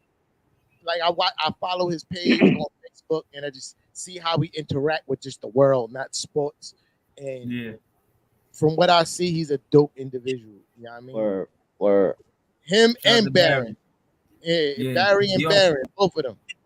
Right. They Net fans, but I got respect for them. You heard? Oh yeah, Brandon's cool. We had our little differences, but that was, we had a great conversation after it, so that was great. What we do is keep it respectful. Yeah, we do. And I still, y'all still all cool individuals, and I still got all love for y'all. But when it's about the Knicks, it's all smoke for y'all. Yo, I promise y'all this, right? And I try not to make promises that I can't keep. You feel me? Yeah, and I jumped into spaces. Remember, I was telling you that earlier. I had jumped into spaces because that was the conversation about how it got to be respectful and you got to attack the team, not the fan. Yeah, that's a fact. loyal to that. Like, just be good at articulating your point, your argument, and then going hard with that. Being able to say, okay, well, I'm going to the stats and the facts. Excuse me, I don't know you personally, ain't no SMD, because I feel like, you know, it's a sign of weakness when somebody says SMD. Yeah, that really means like, to be honest with you, like, that means you ran out of intellectual property. You feel me? Yeah, man. Right. I feel like exactly. No, adding to that, I feel like ultimately that's what it is. Cook culture is what we doing, being able to articulate your debate and attack with facts, stats, and back it up with your, you know, your knowledge and your wisdom. And the opposite of what we do is the disrespect, being able to deviate from the point by being disrespectful. And now it's not about basketball; it become about some other bullshit that we actually trying to escape. All of us is trying to leave some bullshit, come here, have fun. And, you know, not to say people ain't got good lives, not to say it like that, but you definitely don't come here to be disrespected, is my point. You know what I'm saying? You come here to have, you come here to talk shit, and you definitely, just another random fact. You know what I mean? You come here to, as a man, be able to, you know what I'm saying, vent, talk his shit, and it just be that. Like, we men. Yo, man, that's it. I'm just saying, man, come here and get that shit off your chest. Now, I mean, you know, just another basic, I do. You know, 2 cents on the topic and the Facts. Facts. The fact that, you know, when the season is over and it's warm outside, I am most definitely going to organize a space where me, Kev's daughter, Big Fair Breezy daughter, we meet somewhere in a park and we have daddy-daughter time with us 3. And that's where you gotta understand where this relationship is when it comes to this Brooklyn Nets versus New York Knicks. Like, it's not that serious to the point where SMD. No, I might yell at Big Fair Breezy, but that's my guy. You feel me? Like, Word. I'm never gonna disrespect him to the level where it's like, yo, and even if I do, he gonna hit me up like, yo, tea time. I wasn't feeling that. And we gonna hash that out. But it's never going. I'm never gonna cross the line where it's SMD. Nah, I was saying that not to us, but in contrast to the Twitter Spaces. Yeah, or you a clown or you a bozo. We not doing none of that shit. Like, me and bozo are just as bad as SMD to me because it's no place in what we do. We got a caller. Hold on real quick. Who run the city? Who this? Knicks run the city, man. You already know the vibes. The Nets just got bragging rights. That's what they got. But the Knicks run the city. JJ Jackson calling in, you know, letting y'all know the Knicks run the city. But good win for the Nets, man. I'm watching it for the 3rd time right now. Yeah, that's that. For the Nets. But you know it's the Knicks city, man. That's JJ Jackson. That's Team Knicks-ish right there. You already know the vibe. Man, Team Knicks city. I mean, we out here. Appreciate you on the call up, Brody.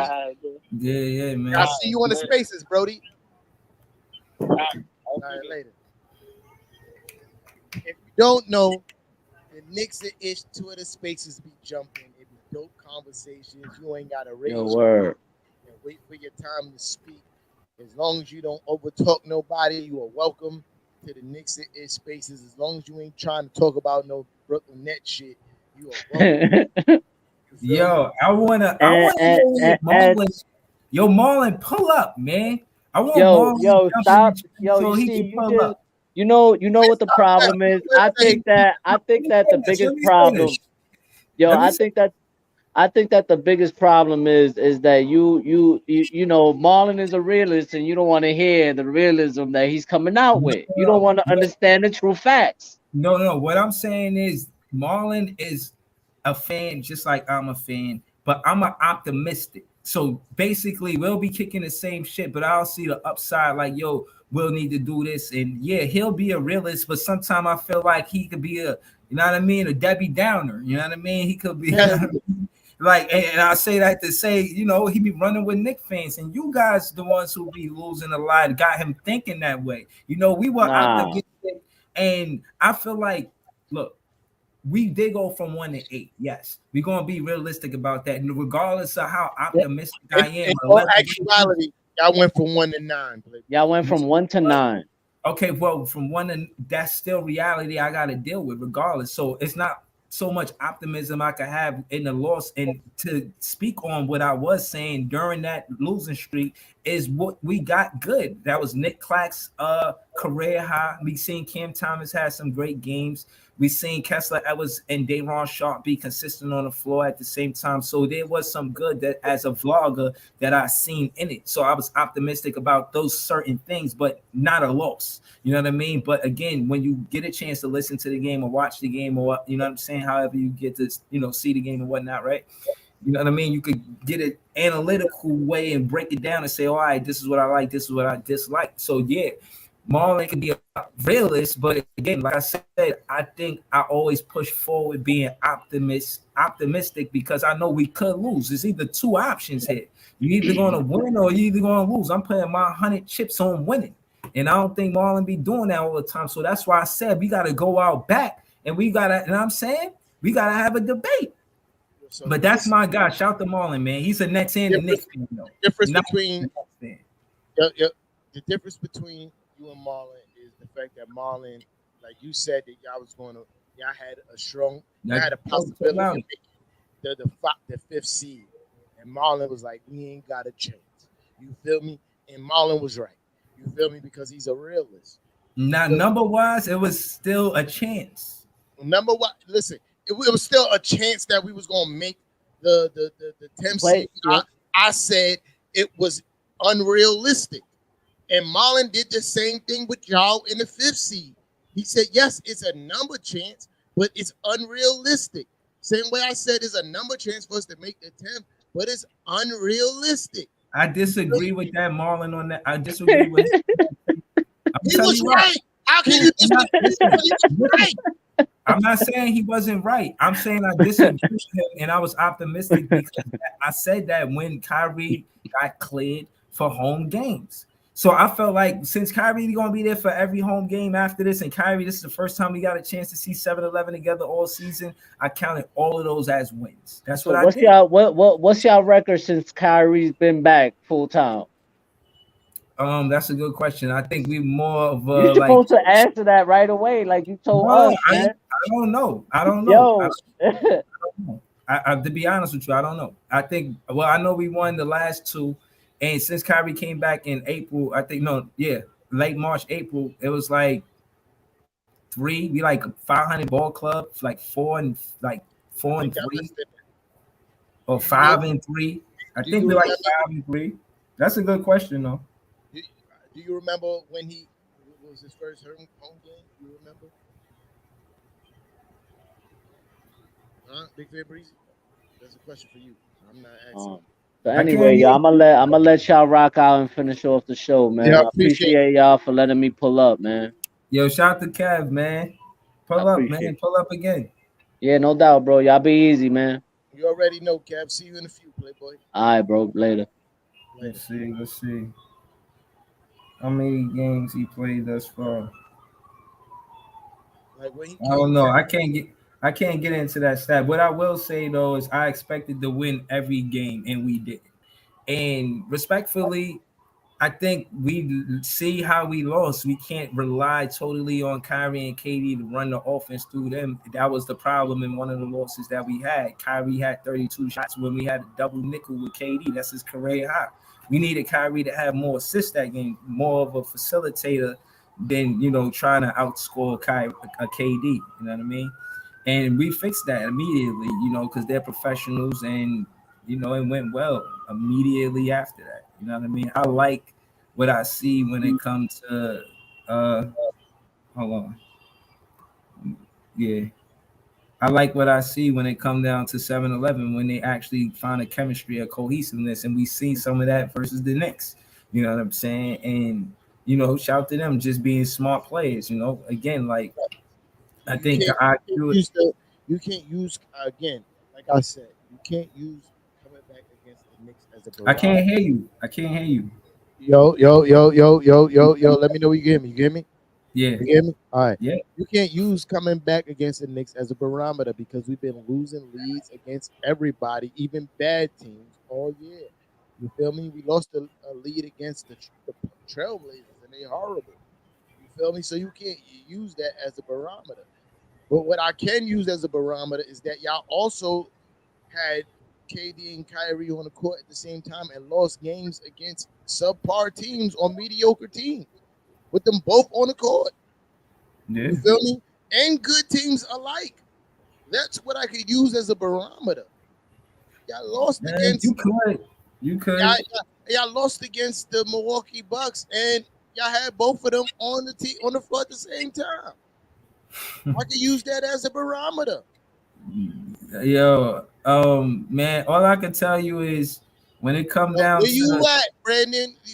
Listen, pull up, bro. I got you. I got a leader. We can shit. You feel me?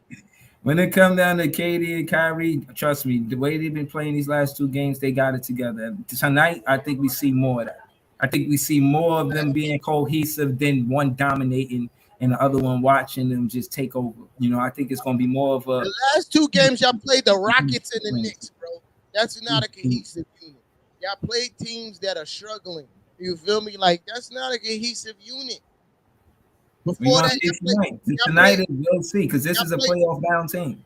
Y'all played the Hawks before that, got washed. Y'all played the Bucks before that, y'all lost. Y'all played another bad team before that, which is the Pistons. Y'all won. Y'all played another play-in contending team before that, which was the Hornets. Y'all lost. You feel me? Like, that's the trend that y'all on. Y'all played the team y'all supposed to be good, and that's what y'all been doing since the beginning of the season. Y'all under 500 team against y'all under 500 team against teams above 500. Yeah, we know why that happened. And it's not just because of that. Y'all been that way since the beginning of the season. Bro, at the end of the day, we know what we are as a ball club. Our identity, we're not confused about who we are as a ball club. Going into these last two games, we know who we played, and we know what the result of the games, and we know why we won, we know why we lost. We got a lot figured out. You know, there's 3 games left. We played 79 games, bro.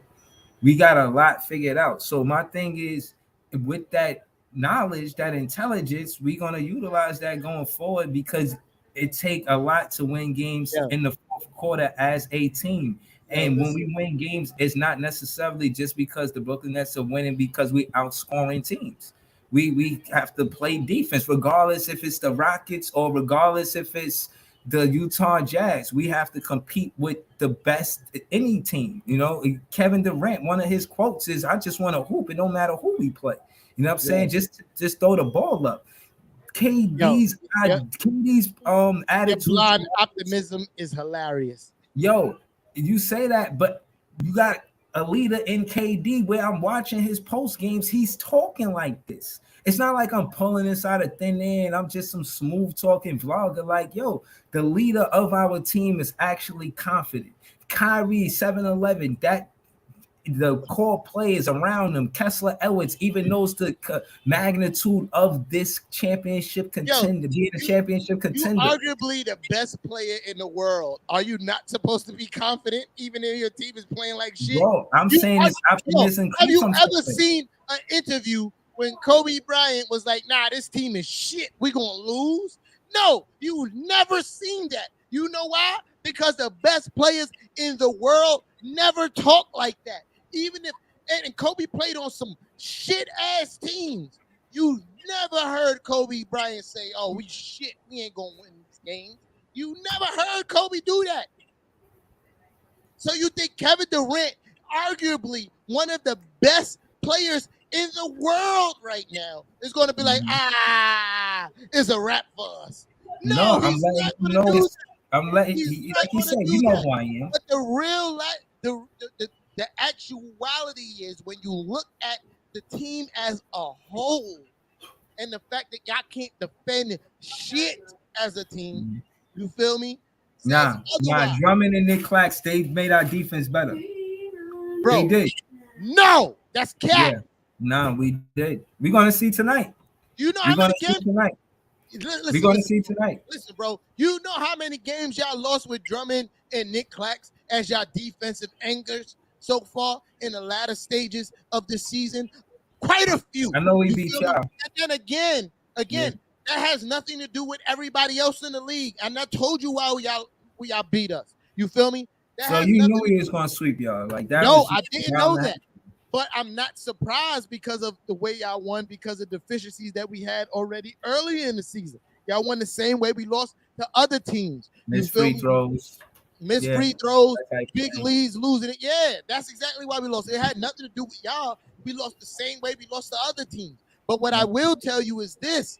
You feel me? I've also watched your team lose with Drummond and Kessler Edwards as the defensive anchor, and I watch teams put up above 120 points against your team, while KD and Kyrie scored 30 plus and 40 plus together. 80-something points as them two together, and y'all still lost games. You know that though. I broke that down. I already vlogged y'all about gave up your two best defensive perimeter players together. That gave up Bembry and Johnson. They were your two best perimeter defenders. Nah, Bruce Brown, Nick Claxton, Kessler Edwards, we in good hands. We in good hands. You say this shit all the time. We in good hands. We in good hands. Heard you, bro. Heard you. But you say this all the time, bro. With the Knicks shot, y'all was 13 for 38, 34%. We in good hands. We in good hands. Watch tonight's game. Watch tonight's game. And watch the Knicks side. Why the fuck would I watch your team and the Knicks playing? What the fuck is wrong with you? I bet you the perimeter defense between the three that I mentioned, Brown, Kessler, and Clax, is going to be part of the reason why we playing tonight. A lot this postseason. Who y'all playing tonight? Cleveland. Okay. Play Cleveland, man. Okay. Okay. At the Barclays. Shout to everybody that's going to be at the game. Shout to top 10. Okay. There you going. Y'all better hope y'all win. Ooh. Y'all better hope y'all win, because down at 10 y'all go. Yeah. Player wise, I don't think Jarrett Allen is going to be there. This will be the return of Jarrett Allen, but he already played here already. But they love Jarrett Allen in Brooklyn, but I don't think he plays tonight. So the matchup I really wanted to see, I won't see probably into the playoffs, because the next time Jarrett will be back would be the playoffs, because I know Cleveland know they made the play-in situation. And now again, back to what our conversation was prior and other parts, cast that we episodes better said, is man, who wasn't there that's there now, and that's Chicago, Cleveland, and I would say Chicago and Cleveland. You know what I'm saying? Those are the ones who moved the roster spots for real. Yeah. They changed it around from last season to this season. I got a question for you, since you like to ask this silly ass question. Who took your spot this year? Yeah, he took your spot, man. Who took your spot? Who took your spot? The injury, man. Now we back. Look. Here you go. Look, the teams that was top, there was the two teams that's still there. It's Miami and Milwaukee. They were top. They were two top teams last year, and they didn't. There's a million teams between y'all and two. Somebody else took your spot. It was Boston, Milwaukee, Miami. Those are top three teams. We was in second spot, and second and third is tied for 50 wins. So Boston wasn't in number 3. They was all the way down in the play-in.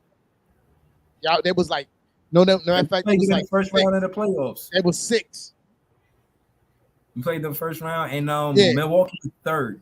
We was second. No, they was 7. They wasn't even 6. They was 7. Because if y'all was number 2, y'all played number 7. They was 7. Philly was first. Philly was first. I was number 2. That means Boston was 7. Yeah. Because Philly played number 8. Number 2 played number 7. So Milwaukee went from 3 to 2. So technically, they're the ones who went from got the second spot going in. Well, it could be Boston or Milwaukee. I can't say yet, to be honest with you. To answer your question, that's what it is. And we in the 8th seed. I think we could get that 7th seed, though. But I did want that playoff situation. Y'all got to win tonight. Y'all got to win tonight. Everything a must win for us. Word. I think we could do it. I think absolutely we could absolutely do it. I'm for sure that we can do it. You never heard me on this podcast downplay the ability All right, so hold on. Let me get into wait, why. what I was about to say. You never heard me on this podcast downplay the abilities of KD and Kyrie Irving. My critique of your team has been of the team as a whole. You feel me? I don't think your team as a whole is very good outside of those two. You feel me? They're very inconsistent and streaky. You don't have too many bucket getters outside of those two. There's a lot of guys who need offense made for them. Like Patty Mills, he needs offense made for him. He needs Kyrie Irving to run the point to make offense for him. Because if he's on the court without Kyrie Irving, your voice going in and out. I can hear it, then it goes like yeah. If he's on the court without Kyrie Irving, it's a struggle for him to get buckets. You feel me? Same thing, like outside of those two, if nobody could get real buckets outside of, except for Cam Thomas, he's the only person on your team outside of those two who can get their own bucket, and that's gonna be a struggle for y'all, bro. And that's how I feel. You feel me? Like I'm not saying I know KD and Kyrie gonna do what they do because that's KD and Kyrie. But my critique from your team is everybody else. Again, I feel like role player wise, we can win tonight with players like Bruce Brown. He's been huge, whether it be scoring or not scoring. He plays both sides of the ball, and he's been essential for us winning games. Him, Nick Claxton, Kessler Edwards, I always emphasize because group-wise defense, that's our best three defenders on the perimeter, and Nick Claxton could also play the paint, as you know. Bruce Brown can grab rebounds. And Kessler been stepping up, been playing D, trying to get better. We're not getting silly fouls so we could keep the tempo and the momentum of the game. You know what I'm saying? So shout out to Kessler Edwards. He's a very, you know what I mean? I like how he fits the Brooklyn Nets, and he on the floor with with Kyrie and KD. And you know, I said all I had to say going forward for matchup wise with Cleveland. I think we win that because Bruce Brown, I'm confident. I've seen them outplay Middleton. Even though we lost that game, matchup player for player, he beat Middleton that night. So I feel like, yeah, he'll win the matchup with a marketing. You know, marketing, he's tall. He'll probably try to throw Bruce Brown on the block, but then he'll have to come off the 3-point line. You feel what I'm saying? And that's where they probably want marketing for the most part from the post to the 3-point line. So I think we win tonight because of the matchup between Bruce Brown and marketing. Also, switch marketing. We don't have to put you don't want marketing on 3-point line because he's not a post player. He's a 3-point shooter. We could put Nick Claxton on marketing, better said. Not even Bruce Brown. We could put Bruce Brown on Garland. You know what I'm saying? We could put Nick Claxton on marketing. And I feel like we win matchup wise because, you know, all the matchup I really wanted to see is Caris and Bruce Brown. I want to see that. I want to see Bruce Brown win that matchup. You know what I'm saying? Caris playing tonight? Yeah, when I check the injury report, he not there. So yeah, he playing. Jared Allen is not coming back into the playoffs. Or the play-in situation. You know, I don't know what's going to happen with Cleveland. I know they can't. They in the play-in situation. I just don't know what, you know, where they're going. The number they're going to see. They're seed above y'all right now. Mm-hmm. We went tonight game. We take the seed because we got the tiebreaker. Y'all go to 7. Yeah. Still playing. Yeah. So yeah, that's pretty much my pre-cap on, because I know the game about to start for y'all. That's pretty much my pre-cap on why we beat Cleveland, because the matchups between Nick Claxton, marketing, and Bruce Brown and Garland. I think that's more so where they're going to get their offense from, and because Jared Allen is not there, I think Drummond takes advantage. It's a real good matchup between Allen and Drummond, but Drummond not being there, it leaves the Mobley, the rookie. But you know, him alone, I just see us giving him a hard time with a Drum Claxton and even a LaMarcus Aldridge, you know, and of course a KD. You know what I'm saying, in the game. So I feel like confident we win tonight's game, especially at home. The energy in Brooklyn right now and the Barclays is electrifying. And if y'all not, please pull up after the game, man. We're gonna do a recap, and I'm saying I'll be right back after this podcast. I'm gonna go watch the game, and you know what I'm saying I'm gonna do a recap for it. No, we're not sleeping on Mobley. He's one of the rookies of the year candidates. I'm not saying that. I'm saying that combination between Mobley and Jared Allen is more of a threat to me than just Mobley on by himself. And you also got to worry about Kevin Love coming off the bench. He's been playing. Yeah, not so much worried about Kevin Love. I feel like Kevin Love, he's a veteran, and we definitely got to play defense. There's nobody to sleep on, but at the same time, I don't feel like this team is. When I'm saying ultimately, I think this is a different ball club without Jared Allen. You know, I thought it was a different ball club without without Sexton, and you know they would be a bad team without Sexton. But they're all 500 ball club for the most part without Jared Allen. Yeah, so 500 ball club. Without Jared Allen? Oh, not without Jared Allen. I thought you were saying without. That's what I'm saying. Jared Allen been out for a while. Nah, but I think they like 6 out of their last 10, bro. You feel me? Like they still pretty decent. But I just think that, me personally, I think y'all gonna have a rough time dealing with. Nah, they 3 out of their last 7. They 3 out of their last 7. I thought it was the other one. But anyway, I think I might have a rough time dealing with. We got 6 wins in our last 10. Yeah, I think y'all gonna have a rough time dealing with Kevin Love coming off the bench because he can spread the floor. You feel me? We'll see. Who y'all play tonight? I'm gonna get to that. Once you let me talk, bro, I'm gonna get to that. You feel me? I'm gonna answer what you were saying about your game. Then I'm gonna your vocals is low again. Yeah, I'm gonna answer to what you were saying about your game. Then I'm gonna get to my game. You heard? Just let me chop real quick. You feel me? I think Kevin Love is going to be difficult for y'all to deal with coming off the bench because he can spread the floor and he still gets about 8 rebounds a game. And having Drummond come out of the paint to have to check Kevin Love might be difficult. I'm not saying that Cleveland's going to win. I'm just saying that that's a difficult matchup for y'all. As far as the Knicks go, we're playing Washington. Porzingis is not playing. Shout out to the Knicks for still winning that trade for Porzingis. We turned that trade into Derrick Rose and salary cap space for us to sign Julius Randle. Kristaps Porzingis ain't really been playing. In the last 2 seasons, he ain't played more than 60 games. You feel me? So shout out to the Knicks for winning that trade for Porzingis. Your focus is kind of low still, kind of. I don't know why though. I can hear you, but it sounds like it's hard to hear. As long as people hear me, we're about to get off this anyway, Paul. But you know, I think we win this game because I don't think Coach Tommy T is in tank mode. Tank mode is horrible sportsmanship. You feel me? And I feel like that. If you are an NBA team, no matter what position you are, and you decide to lose games on purpose, there's horrible sportsmanship that has no place in the NBA. You feel me? If you a team that's losing on purpose, but y'all committed to him next season, right? Who? The Knicks committed to Tommy T. We picked up his last year option. He had like a 5-year contract, and we picked up his last year option. So we committed for like the next 3 years. Listen, next year I'm not mad. It's always a possibility to get fired, no matter how many years you commit to.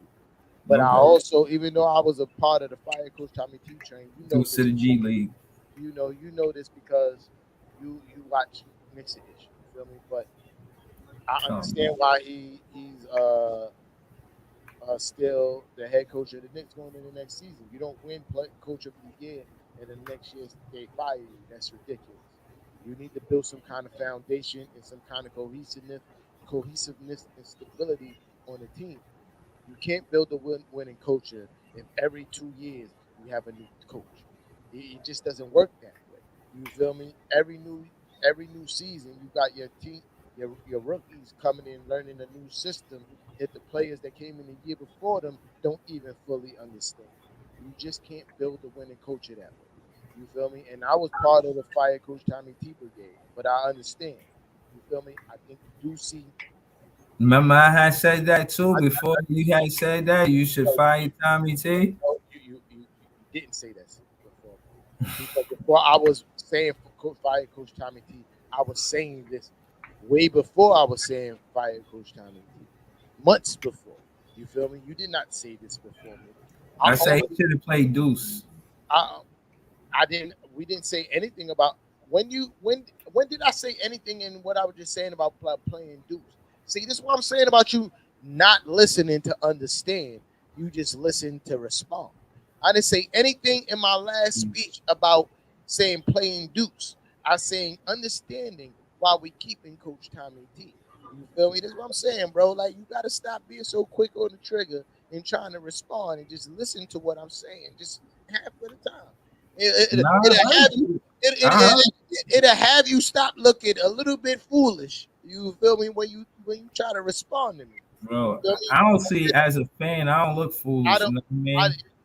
When you respond, you look a lot of foolish a lot of the time, bro, because you be responding to shit that I'm trying to make out to what you saying. One, two, I'm telling you, if you listen to me prior, you're still not responding to nothing that I was just saying. You're responding to some shit that you had made up in your head that had nothing to do with the conversation. You feel me? That's where you look foolish. You feel me? Again, I'm gonna go back to what I'm saying because I let you talk about your team. Now I responded to your team, but I let you talk about your team. So back to what I was saying. I understand why re-signing Coach Tommy T or letting him finish out next year is a thing, because I get why you have to, keep some cohesiveness. And I disagree with a lot of things that Coach Tommy T does, but I also agree with a lot of things that he do. Where as far as, making these young players understand they got to earn minutes, not just giving players minutes because we're losing. And when you think about it, and the goal is to win for the future, and these guys understand that, hey, coach is not going to play me if I'm playing like shit, gives these guys the motor to play hard every time they on the court. Pause. So I get it. He said, nobody's saying they can't hear me. You heard? But that's my whole thing. You feel me? I want. So you saying you're gonna lose to Washington because Tommy T tanking? I did not say that. You feel me? That's not a point about you not listening. I said you play to win. You don't want to teach bad habits to these guys that you're gonna have on the team next year. You feel me? You don't teach them losing on purpose. You teach them winning at all costs. You feel me? Right. You teach winning at all costs. There's no guarantee for a high draft pick if you lose. You feel me? What you could teach is high morale when it feels like when you're winning, when you're playing minutes, and you want to keep that motor going into the next year. You feel me? Because you know that, hey, if we playing well, coach gonna play us well. You feel me? And that's what they got to keep on doing. You heard? Like, and that's what I want to see tonight. I think we're gonna beat Washington because I just think we're a better team than Washington. Washington is wild poop. You feel me? Like, they're wild poop. And especially without Kristaps, their best player, we should win. You feel me? I think RJ Barrett's gonna have a 25+ night. I think Obi is going to have 15+. I think Quickly's going to have a bounce back game. You feel me? Like, these are all the things I see, but we're going to win tonight. But yeah, I'm about to get off this live. I'm 5 minutes into this live when I shouldn't be. Knicks playing. All right, cool, man. Yo, thank y'all for tuning in. Shout to Tea Time. Shout to me, big fan Breezy with the Brooklyn Nets vlog. Shout to the Nets and the Knicks fans. Shout to everybody that pulled up. Shout to Kev. Shout to everybody. Y'all know what it is. You know what I'm saying? Yeah, man. I'll be back for the recap, man. I want to go watch the game too. So will I. Facts. You know what I'm saying? So yeah, man. Thank y'all for tuning in. I'm gonna be I'm just wanting everybody pulling up for the recap. I'm probably gonna be a lot of drunk. So it's gonna be a wild night. But yeah, pull up, man. If you ain't doing nothing, pull up to the spaces as well. The Knicks-ish spaces is pretty much Knicks-ish. You know what I mean? On Twitter, and we be talking sports, you heard? But yo, we out of here.